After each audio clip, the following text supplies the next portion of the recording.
Monday, the Chartmaster Carter Worth said Tesla shares were about to kick it into high gear. We are where we were in 16, but we're actually getting down to a low that was seen only one other time in history. How far below trend it has ever been since its IPO. Here is the all data chart. This is literally the lowest point it has ever been. I think you've got a situation of so bad it's good. I want to make the bet that Tesla actually is a time, if you're short, to be covering and to being small speculative longs. And take a look. Tesla cruising higher this week, up nearly 15% as investors pile back into the stock. So what does he see in the charts now? Carter Worth over the plaza to break it down. Carter.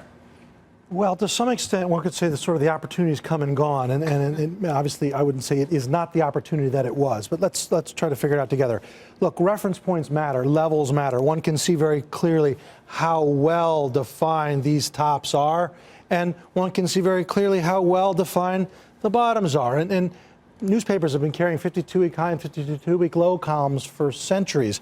Chartists look at them. Individual investors look at them. Quant machines look at them. So I want to look at these levels in terms of the judgment that there would be a bounce. All the guess was, all the thinking was, all the judgment was that we would find that prior low and we would bounce. Okay, so we did. Now it gets a little more nuanced. How far? Could it keep going? Does it stop here? You did achieve a price objective that makes forward progress a little bit difficult. So take a look.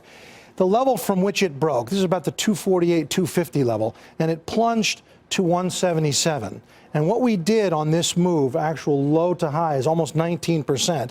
What we did is we retraced, watch the lines, exactly 50% of the move. And so it actually closed off today, even though the market continued. So to some extent, the opportunity has come and gone. I would say you split the difference. If you traded it well off the low, you take some gains and leave the balance for the prospects of further gains. All right, Carter, why don't you come on over? Evan, also known now as Eugene. Gino. Will bring the Did I mention that he came in 7th? Yes, I did. Brooklyn had 7th. Half marathon. I know, it's an amazing time for Gino. How many people were in it?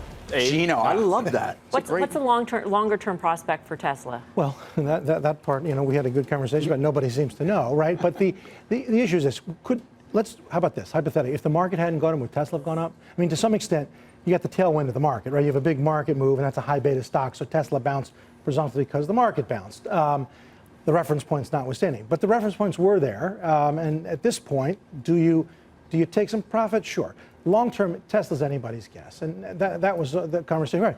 One could say they have a viable product. Of course they do. I see them on the roads. I've been in one myself. But you can't talk about valuation, and you can't talk about anything other than it's a dream.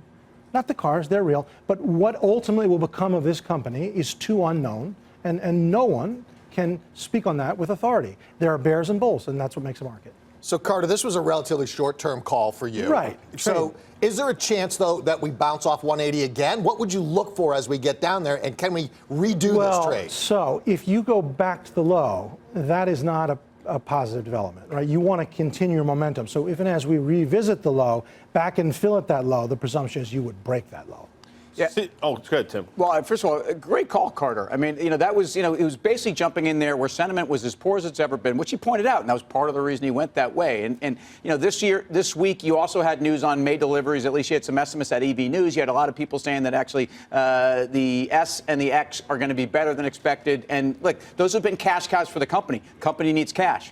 It's really coming down to demand. There's also other stories out this week that suppliers are starting to dig in. I think that's a major off-balance sheet issue. I still think it's about demand. And to me, I think the last time we were kind of talking about this name, Mel, you asked me what I'd done. I'd actually rolled puts down. And that's what I think you have to be doing in this company. I actually think this week was a gift because I remain short, and I think fundamentals actually haven't gotten any better. Yeah, I agree with Tim. So my question is CBW. We haven't goodbyed him, so I can ask him a question. How keenly astute you are. Thank you. I appreciate that.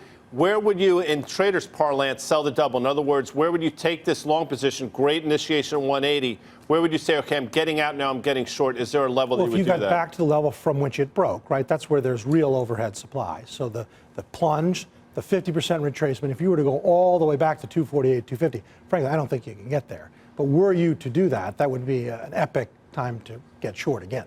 What's your take on Tesla? I see declining lower highs since December. So for me, nothing fundamentally has changed.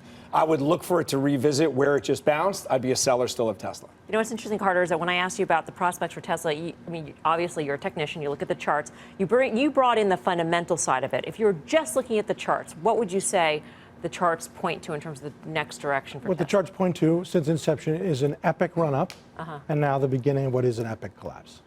So it continues eventually lower, even though you have these tradable rallies. This is not something that is for the faint of heart. It's high volatility, and it has been, for the most part, something that no one has profited from, unless you're in from the beginning. Shorts have been murdered. A lot of people have been long, have been murdered. It's a very dicey situation. All sides, fundamentally, technically.